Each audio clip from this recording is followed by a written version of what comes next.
All right, guys, welcome to the live. We are ready to go. I got a lot of stuff to talk about today, but a very, very important announcement I want to make nonetheless. So I'm kind of going to just take 1 second to make sure everything is broadcasting as it should, because I'm trying for the first time here to go live to Instagram as well. I don't know if that's working, but I think it is. Okay, so this is my first live with Facebook, YouTube, and Instagram. So I hope you guys are going to enjoy it. And I hope we have a lot of fun and a lot of great questions, which I will take at the end. I'm not going to take any questions right now because I need to get, first of all, I need to get everything settled here, and I need to make sure you guys know why you're here. I have a big announcement to make today because there's a project I've been working on for, well, I would say about a year and a couple months. And the reason I did this project is because I had never seen anything quite like it. Everybody gets overwhelmed when they first get a puppy. Everybody, including me, including every professional trainer. Puppies bring a whole different conversation to the table than getting an adult dog. And people oftentimes get frustrated with the puppy for the puppy just being a puppy. And that can be problematic because, puppies aren't trying to be annoying. They're not trying to be hurtful. They're not trying to be obstinate. They're just being puppies. Now, what I want you guys to understand is that even though I'm saying those things, there are times I get frustrated when I have a puppy. So I want you to know that that's a totally, excuse me, a totally normal thing. And you shouldn't feel like you're a bad person if you lose your patience or are not getting it. You're not a bad trainer.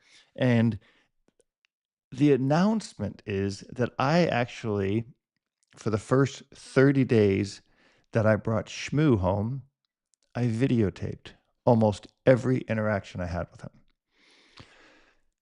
I've never seen that before. I've never seen a composition, should we call it, or a journal of training and interaction with a puppy from the first minute the person brought it home. So I decided to do it. A lot of it was shot on a GoPro, on my iPhone, on another little camera. None of it was professionally shot, professionally scripted, professionally, um, uh, you know, done. The reason I did this is because when you're training a puppy, when you're trying to get a puppy to engage with you for the first time, or to play with you, or to train with you, or to socialize, or any of these things, it can be really tricky.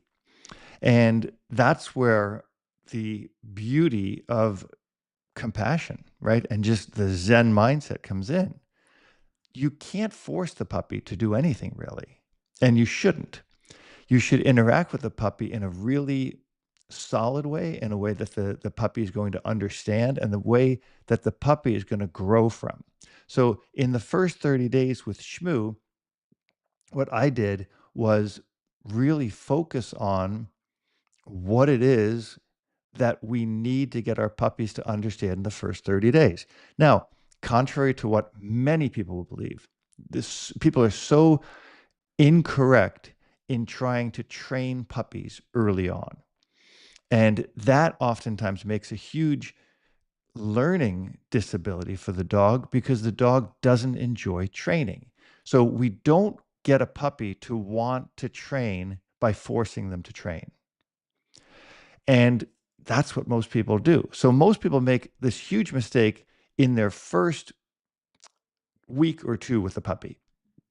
They're trying to get the puppy to sit, and they're pushing the butt down, and they're getting the puppy to lie down. They're pushing the shoulders down, and they're trying to get the puppy to come, and they're, frustrated, and nothing is really working.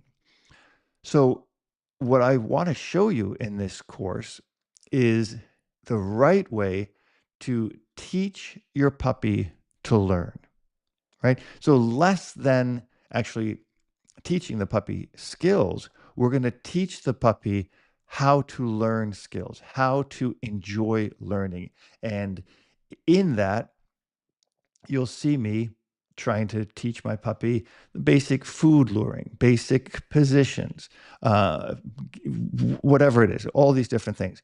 But in addition to that, what makes the learning process even better is you've got a bird's eye view. You know, you're a fly on the wall in my house, and you're seeing how I feed the dog, how I socialize the dog when I go out. How do I get the dog in the car for the first time? How do I take the puppy to his first outing? The first time Shmuley and I went to see my mom at the assisted living where she was. The first time I took Shmuley to Home Depot or to the mall down the street from where we lived. All these different things you get to go along with. And there are a lot of mistakes, right? There's a lot of pitfalls. There's a lot of um, things that you might not understand how to get through. But I broke it down into 30 lessons. So the course is, I think there's 35, 36 videos because there's other things that go in with it. But the basic essence of the course, well, first of all, let me tell you, the very, very first video you'll see is how do I pick the puppy? So I take you with me to Germany. We go to the breeder and we see 12 beautiful Malinois puppies. And I got to pick one. Now, how do you say no to 11 and yes to one? That's not easy. But you'll see that I really connected with Shmoo early on. There was something about him that just kind of drew me to him. I think I'm getting an error message here. I don't think I'm on all the platforms right now. I don't know how to test this, but I guess I know I'm live on YouTube, but I can't tell where we're live and where we're not. But I got a little error message. So if you're, I guess if you're somewhere else, you can't see me anymore now. But the initial selection was how do I find the puppy out of these 12? And like I said, I connected with Shmoo really, really early on. It was super fun. I'll show you what I did, basic playing with him, doing little things with him. But all in all, just observing the puppies and gives you some tips on if you ever get to pick a puppy out of a litter, which I don't really always recommend you do because it can be problematic. You don't know what you're looking for, right? You think you know what you're looking for, but you're only seeing these dogs. Like, how much time are you going to spend at the breeders? Now, I spent 3 days and a few hours each day. So that was a lot more than you're probably going to be privy to. I was very, very lucky to have met this breeder. And that was really an important piece. Looks like I'm dropping off of a bunch of platforms. Is there something I'm missing here or something? I don't know. Let me just take a look here. If for those of you who are watching, what platform are you guys watching me on? Can you just put a note down here? So I have some idea. I was trying to do this to Instagram and Facebook at the same time, but I don't think that's happening. I'm just going to log into my Facebook and see if I can see myself. And forgive me for this. I hate when people do this. I think it's super unprofessional.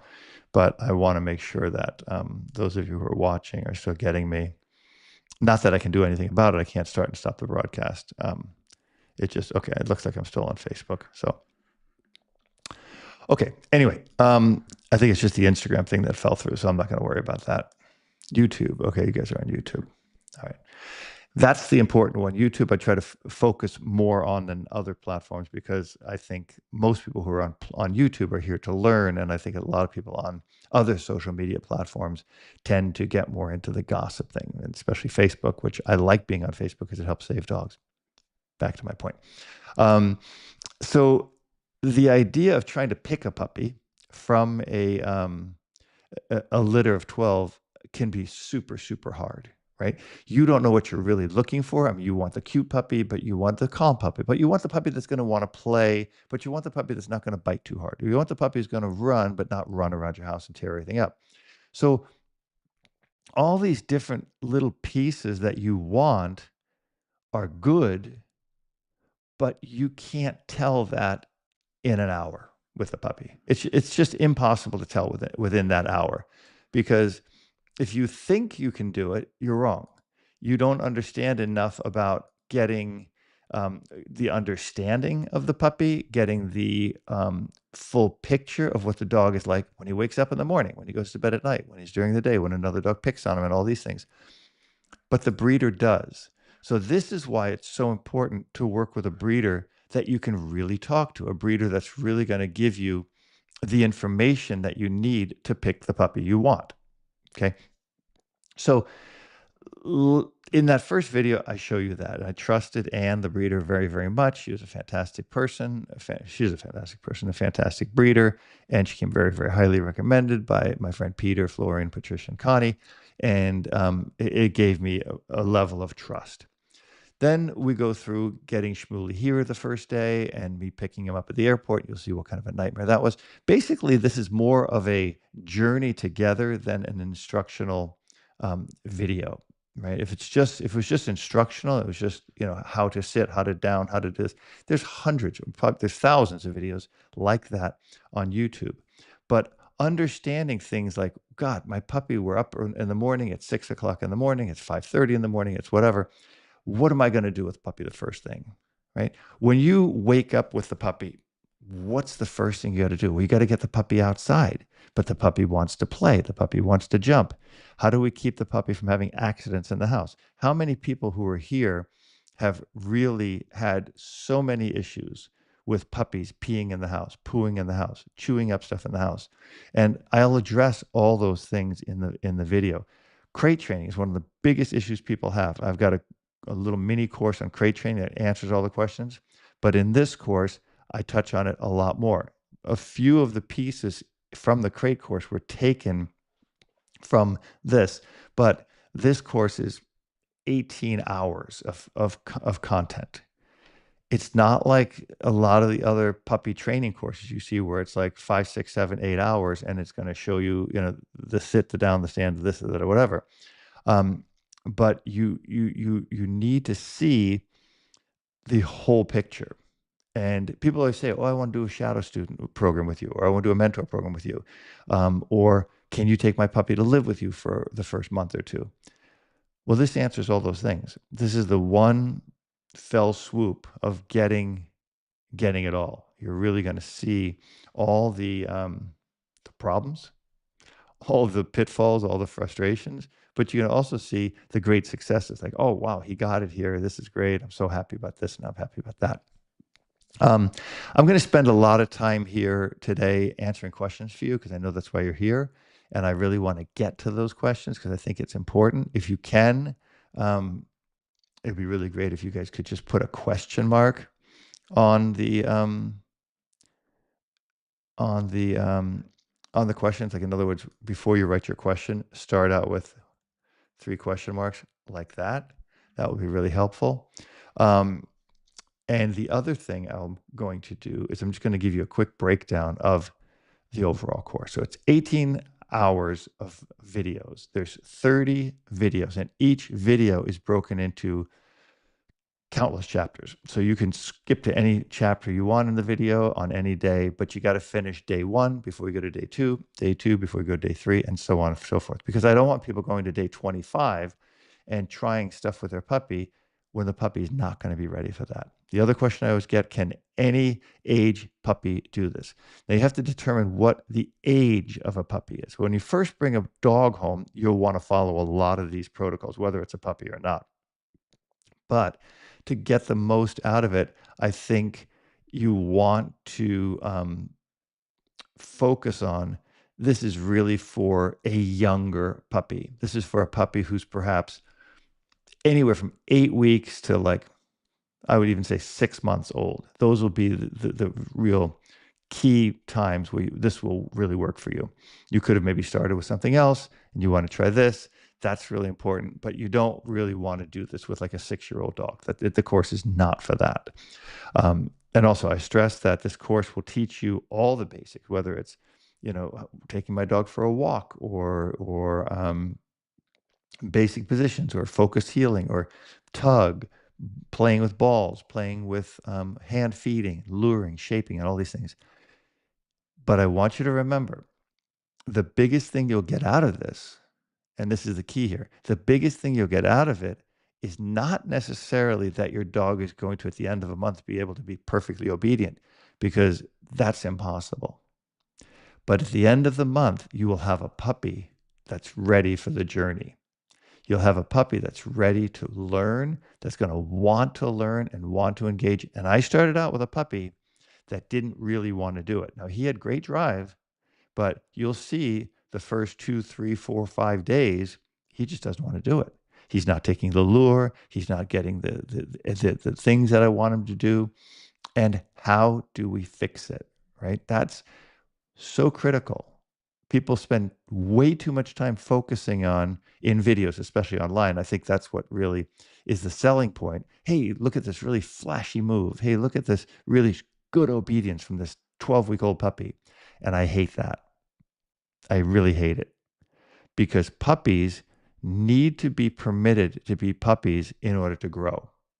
And if you don't do that, if you can't do that, then you're not doing what's in the best interest of the puppy. And I can tell you, this 30-day course with me, this 30-day journey, it's really a journal, a 30-day journal, will give you and your puppy the tools to move on and to continue to learn in whatever. You can, from here, go into my member section and say, okay, let's do healing. Let's do positions. Let's do, basic retrieving. Your puppy will have all the foundations for all of that. So I'm going to put the link here for the course. You can go look at it there. I hope you don't leave right away. But beginning now, what I want to do is I want to kind of take questions. And I want to keep the questions related to puppy issues so that this video will be really beneficial to anyone who's really looking to understand puppies better. So I'll put some of these questions up here so I can kind of read them. Iron, metal, and pull-ups. I'm a member of your website. Is the course on your website? So the course is on the website, but it's not included in the membership. So for the $14, $15 a month you're paying, you get access to 200 different lessons. And I think there's like 80 plus hours of instruction. The courses, my courses are not included in that because they're a completely separate object. They're a completely separate animal. In other words, you could do the monthly membership and never need the courses, and you could do the courses and never need the monthly membership. I want to keep the price low on both things instead of charging a lot of money and putting it all in there, and you're going to end up, there's going to be plenty of people with things they don't need. In other words, if you don't have a puppy, if you have a 5-year-old dog, the course is not for you. For me to raise the price of the membership, that's going to be unfair, right? And I don't want to do that. So the course is it's $299. It's $10 a day basically, but for the first week, I'm discounting it to $199. So it's a great, great, great steal. I would really suggest it, everybody. I think everybody's going to love it. Eating poop, doing better, but okay, I don't know what that means, but we'll get to that. Let me see if there's any questions up here. Got a lot of hellos. Let's see. Good morning. I put my glasses on so I'm not squinting the whole time. Look a little bit more intellectual. Let me get rid of this here. One sec. So let's get rid of that. Puppies do grow up way too fast. Sarah, thank you for that. Your talks are always interesting, self-explanatory. I'm glad to hear that. Okay, Lynn, thank you for reassurance that it did not push things. Patience, all I could do. Okay. Excellent. You don't want to push your puppies. That's, I think, one of the biggest mistakes people make is they don't understand that part. Okay, what's this here? Joe says, what happens when your son leaves you with 7 puppies and you fall in love with them all? Yeah, I'm going to tell you something, Joe. There's nothing good that's going to come out of keeping 7 puppies. Nothing good. I highly suggest you get the dogs socialized, acclimated, well balanced, and try to give them to someone or get them to someone with a good home. Not all at once. I don't even recommend keeping 2 litter mates.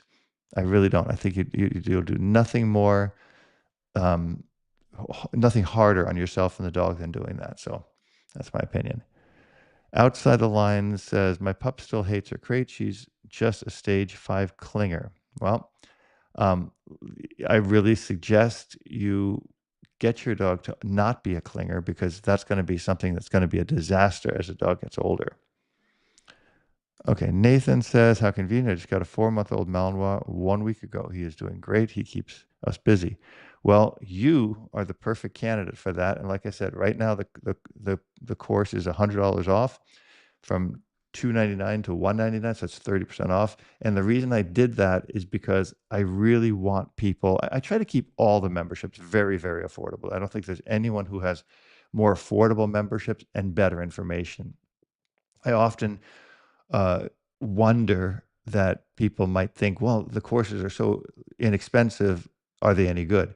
I guarantee you, all the courses come with a money back guarantee. Number one. Number two, you will get the best instruction from my courses. There's no one who's going to give you more information filled lessons than me. I keep the prices low because I know people are struggling in many, many parts of the country and the world. So for me to make my course $1,000 for a course, I make plenty of money. It's not for me about the money. I give plenty of information away for free.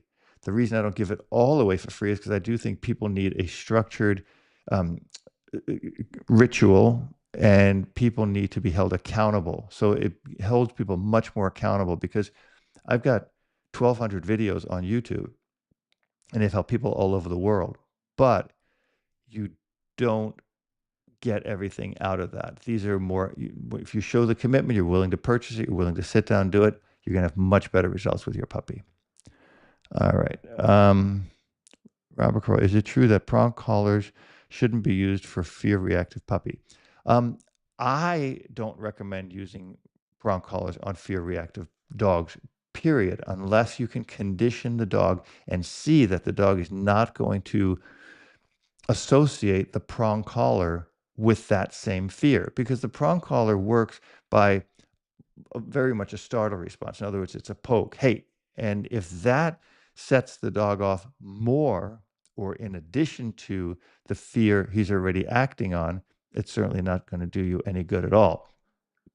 So think about it. I mean, certainly I test the dog, but I never recommend and I never myself do putting a prong collar on a dog or an e-collar on a dog or any kind of collar dog and just put them in the situation and then use it.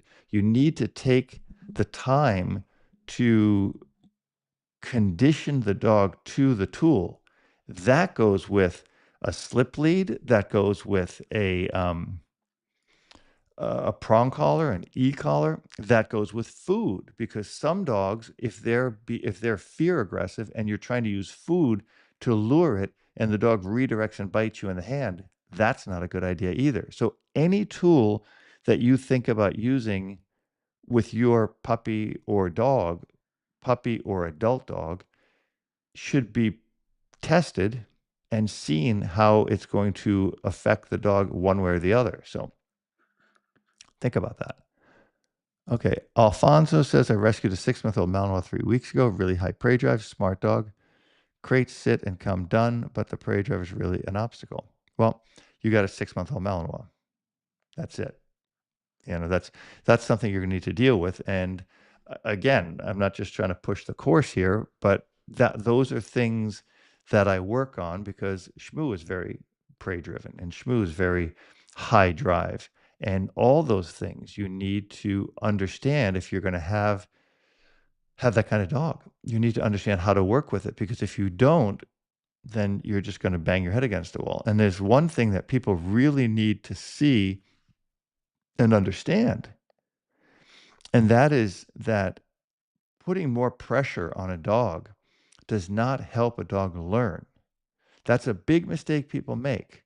People put more and more pressure on the dog and think that the dog is now going to comply. Well, he might comply that moment, but he's not doing it because he wants to or he feels like it's motivational to do it. My goal is to put the dog in a position to succeed and to teach him these things early on and then bring him into the realm of where he really needs to do it. In other words, if he's super high drive, I'm going to try to condition that drive in a lower drive setting. In other words, if he's crazy about cats or birds or whatever, squirrels, I'm going to try to get him in my yard and use things like food, tennis balls, toys, squeaky toys, things that are going to kind of emulate that without matching the level of it. And then from there, I'll bring him into the public where I can easily start to control it. But he needs to learn what he needs to learn without the pressure of the stimulus as high as it is when it really sets him off. So other aggression with other dogs, we want to get them conditioned to us, to food, to toys, to whatever, then bring them kind of in the proximity of another dog at a distance. Just bringing him straight in, it's not the best way to do it. It can be done. It certainly can be done, but it's something you definitely want to think about. Okay, Iron Metal, you're back, and you say, I'm going to make this a little bit bigger so I can kind of see what's being said here. The results are amazing. I've used your website since my pup Australian cattle dog was 8 weeks old. He's now a year and a half and is completely off leash for the best of you. Thank you. Well, thank you for that, because I always love hearing that. The overall results that I've received from people, the testimonials from people who really have done the work, and that's a hard piece. You understand that I can put a lot of information out there, and people might look at it and go, "Oh, yeah, okay," and not follow it. And again, this is like, Iron Metal, I don't know what your name is, but your profile says Iron Metal. Think about this. People who commit to, whether it's a couple $100 for a course, or the very, very big course I have, which is the shelter dog training course, or the $14 a month to join the site, those people are dedicated. They've taken their commitment to the next level. People on YouTube, yeah, great, they're seeing it. But when you watch my video on the right side, there's 4 other videos that are going to distract you and make you go, oh, I'm going to watch this. If you haven't subscribed to my videos on YouTube, I highly suggest you do that, because then at least you'll be notified when they come up. But again, there's 1,200 videos on my YouTube channel. And I refuse to do the membership on YouTube or Instagram or anything like that, because I want to keep this free. I want to keep this accessible to anyone who wants to do it. It doesn't behoove me to put the information out there and then start charging everywhere for it. So, Stephanie, thank you for your videos. Your work with Goofy really helped us train our Malinois. They are so well behaved. Your methods and our consistency have really paid dividends. Thank you. Thank you for that. Thank you so much. I'm curious, where did you do the lessons? Did you do them all on YouTube? Did you do any on the site? And things like that. It's really always a curious piece for me to find out, what did people get the most out of? Like, what was your issue before you started training with me, and where did it go now? Because that's an important part that people also oftentimes overlook, because there's a lot more to it than that, right? There's a lot of things going on that people need to understand. I think I went dead on Facebook too. I think we kind of lost all my connections. I think I lost them. So I can't fix it now while I'm doing this, but I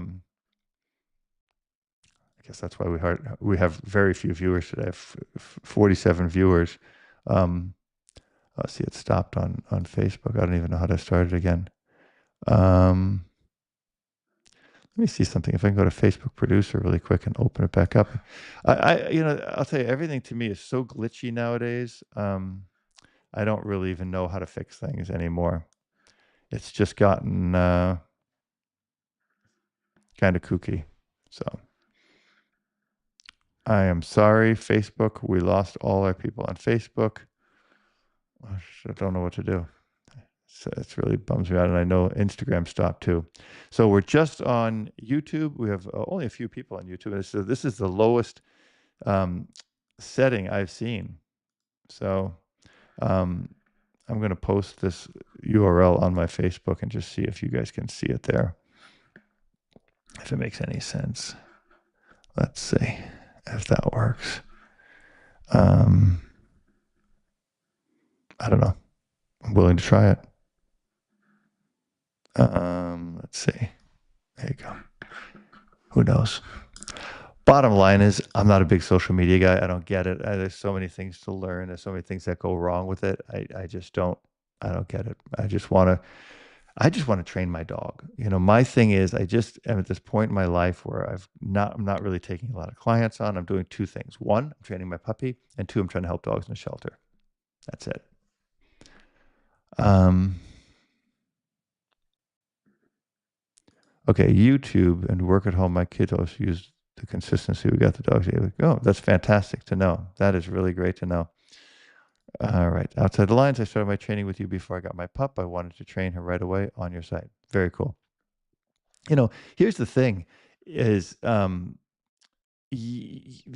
work you do directly pays off with the results you get. And I think people miss that picture. People really don't see the amount of work it takes. That's the key. That's why I said with Shmoo, I got him. He's been with me a year and I think 3 months now, and I've dedicated every day to training him. That's all I really do. I just train my puppy, and then I'll go to the shelter. I'll work with them a little bit, try to do some videos, and then I've been editing the course, and I shoot all the stuff I do with Shmoo. I've been shooting everything. I guarantee you, the largest video library of training a puppy of anybody, because I've documented his journey almost every step of the way. There were some times where for a couple of weeks I didn't shoot, like after the fire, I didn't have the access to cameras and stuff like that. But for the most part, I've shot everything. So I put it out there and people can see it. So I am a little concerned. I got to tell you, there's only 50 people in here. I've never had a YouTube live with less than a few hundred people. So either people are kind of not liking what I'm talking about in this live, or something's wrong with the streaming software. So nothing I can do.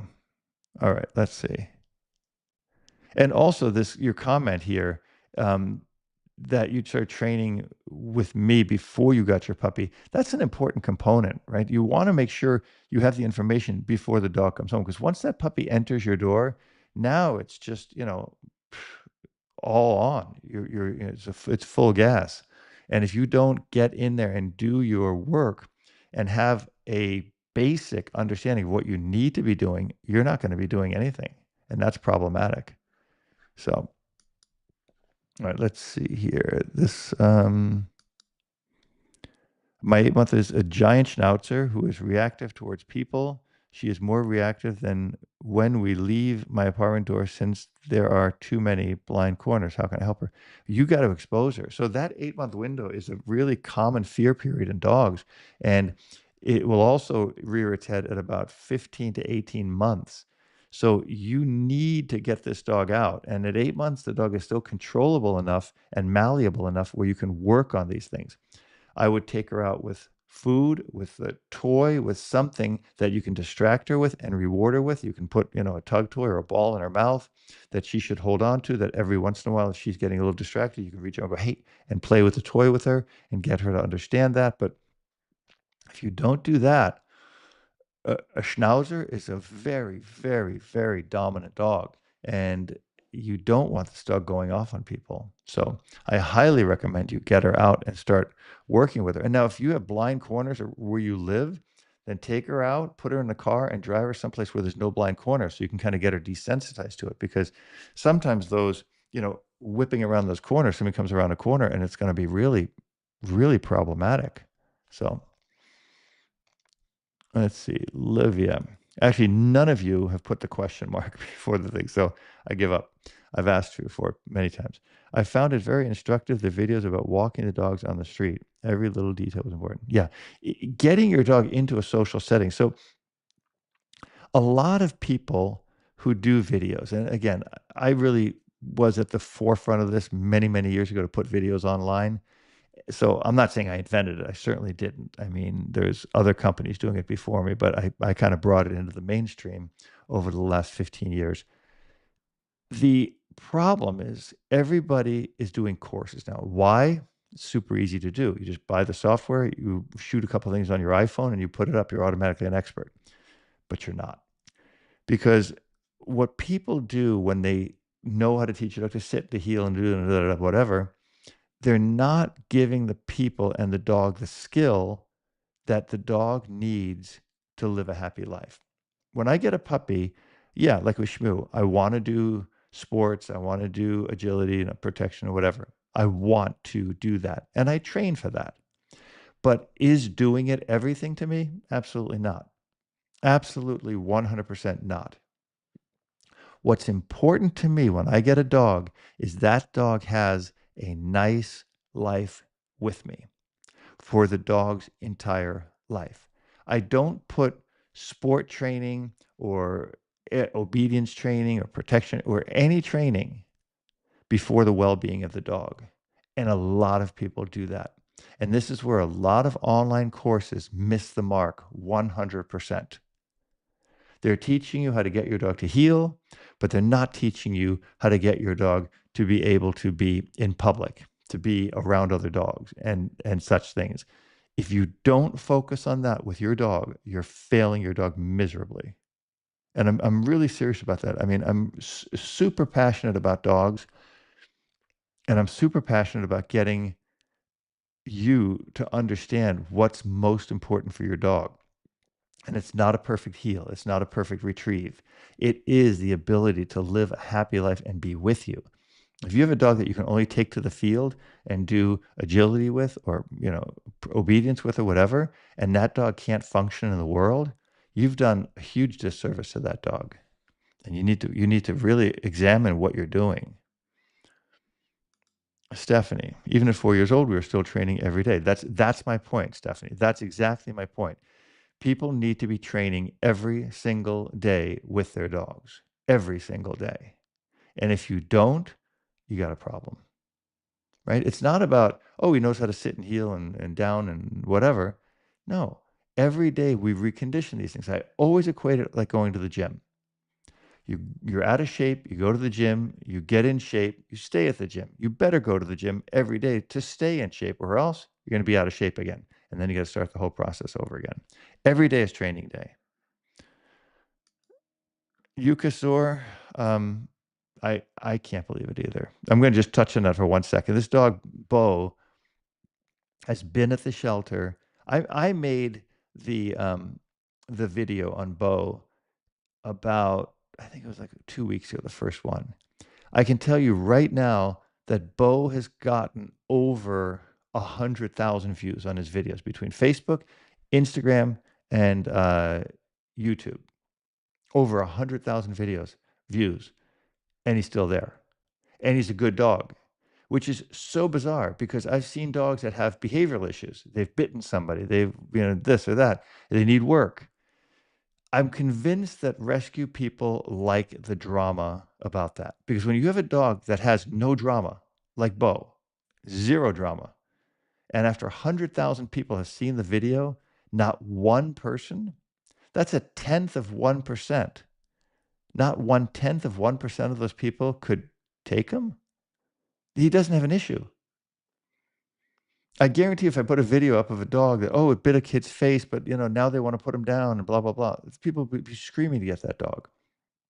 And I don't know why. I don't know why people like that. I don't get it. So yeah, it frustrates me too. Okay, Alexandra, what is the trainings method you use? I hear a lot of people saying never to use punishment. I get a puppy in 2 weeks, an Australian Labrador. So here's the thing. That's a great question, by the way. And I don't like punishment. I do believe in corrections. So there's the theory that you never have to correct a dog. And that theory is so blatantly flawed. It's one of the most callous lies that you'll ever be told. And it's told to you because those people are trying to sell you courses. Everything you do with your dog, everything you do with your dog or your puppy should start out as purely positive, luring, shaping, conditioning, rewarding, affection, all those things. When the dog learns what he needs to do or she needs to do, then we can start to infuse corrections. Corrections can be withholding the treat. It can be pushing the dog to the side when we want him over here. It can be a tap on a leash. It can be pushing the dog's butt down. It can be any of those things. It is not punishment. We never are punitive with our dogs. We never do things to our dogs that we wouldn't want done to us. People will say, well, what about the e-collar? Well, you have a vibrate function on your phone. You use TENS units on your neck. You will sometimes go to a karate class and get kicked in the ribs. There are plenty of times where we get corrections for not doing something right. We're learning, you learn how to box, you don't have your hand up, you might get a glove in the face. All these stressors, let's call them, help us to learn things. Just like a correction on a leash with a puppy or a dog helps them to learn things. If you're not correcting your dog, you're not teaching your dog, and you're certainly not helping them to learn things. And that's such a blatant flaw and a blatant lie that I'm all about outing it forever. Ah, your email notification said this will start at 1 o'clock. I started at 12. Yeah, it's supposed. Well, I think, George, maybe that's the member one. The member one starts at 1. So after I finish this, then I go into another one, which is private only for members of my site. So maybe that's what it is. Okay, thank you for everything you do for dogs in the world. You are a true dog lover and always have the dogs. Please continue with the amazing work. Thank you so much. I appreciate that very much. It means a lot to me, and I will certainly continue what I'm doing. And Katya says, I have a 1.5-year-old lab male neutered who still barks in his crate at night. I'm having trouble training him out of it. I really like your training advice. Thank you for the. So, you know, it may take more time. I don't know how long you've been trying to train him out of it. I don't know what you're doing to train him out of it. I don't know if you're rewarding that behavior by letting him out. I wonder also at 1.5 years old, is there a reason why he's still in the crate all night long? I wonder maybe he just wants to be closer to you, or maybe you can put a bed in the room. Is he having accidents? Those are things I look at. Like at a certain time, usually at about, I'm trying to think, Shmoo was in his crate pretty much until the fire, which was in January. So it was about a year. I kept him in the crate about a year. Now, if I go out, I'll still put him in the crate, but I don't do it for, like at night. At night, both our dogs sleep in the bed with us. So maybe think about, is there some way that you can get the dog to have a little bit more freedom? Maybe he's lonely. I don't know. But if you have a reason to put him in the crate, like maybe you have, people coming in the middle of the night, or you have a baby that might be, or a kid that might be walking around that you don't have to bump into. I don't know. I don't know, but I would suggest maybe looking at some other options. That being said, again, I hope that you guys saw this link. Whoops, that's something different. Let me see here. If I type this in here, will this give you the link? There it is. This is the brand new puppy course that I just am launching today. And like I said, for the first week, it's $100 off. It's a $299 course. Basically, I priced it at $10 per day. And I would think you're going to pay a trainer a lot more than that. And this course gives you insight into everything I do with my puppy, right? Everything I've ever done with him the first 30 days. It's a synopsis. I mean, it's obviously not a 24-hour video, but it certainly gives you access to all the interaction, the training, the socialization. How about this? There's a great section in the video, in one of the videos, where Goofy corrects Shmoo. Shmoo is being a schmuck. He's climbing all over him. And Goofy is kind of older, he's kind of frail, and Shmoo is just ignoring him. And he was on top of him, and then Goofy just turned around and rah, rah, rah, and scared Shmoo. And it didn't scare me. I just said, "Hey, knock it off," because I wanted to stop it right there. Didn't hurt him. And then there's another section where Maya really gave him a good correction, and I think that's important because people don't understand that corrections are a natural part of learning. And if the puppy messes around with the mom is going to correct him. If the puppy messes around with another littermate, the littermate's going to correct him. The only time puppies don't get corrected is when people try to follow the advice of unknowing specialists online. When people buy the lie and, just follow this advice that has zero logic, and the puppy never gets corrected, and the puppy certainly never learns. And that's hurtful to me. I find that very, very sad. So Maya was walking by and he just went up and just tried to jump up on her, which was all play, but it was a very dominant play. And Maya just nailed him down, put him on the floor. She never broke skin. She never hurt him. Never, there was not one scratch on him. But by the sound of it, you certainly would have thought so. And I have that in there. I have, when I had to correct him when he was biting my hand, I corrected him. I said, hey, don't do that. That's in there. Everything is in there. It's not like I said, oh, that's not going to look pretty. I mean, you're going to see me in my sweatpants and messy hair, getting up first thing in the morning, getting the puppy out. Everything is in there. And I don't think you'll find a better course for puppies. I don't think you'll find a better course for understanding the puppy. And again, like I said, this course is so complete that it doesn't only include sit down, stand, come, da, da, da, da, da, da, but I include some basic rag work, tug work, bite work if you wanted to do that. It's basic, basic, basic stuff, nothing advanced, but it shows you how we set the foundation for it. I work with getting the dog socialized, Home Depot, my mom's assisted living, the park, the mall. You'll see the most important part is how do I integrate a young puppy with my older dogs? That's critical. So anyway, I'm going to wrap it up. I think I've answered all your questions. This has been a real low turnout, but it actually gave me a lot of opportunity to really talk to a lot of you and answer this is the first live I've ever done where I've answered every single question, and that makes me super happy. But based on that, I'm going to hop off of here, and I'll be in my live for the members in about 14 minutes, and I will see you there. Take care. Oh, hang on. Okay, this last question. Revolution, do you think Malamutes can be good for guard dog for the off-grid life? Yeah, they're a very protective breed. That's really what they were meant to do. They're a protective breed, but you got to actually train them and make sure you understand that you got to be able to control the dog so that if the dog does something like go into protection mode, that you can call it off if it's the wrong person. So,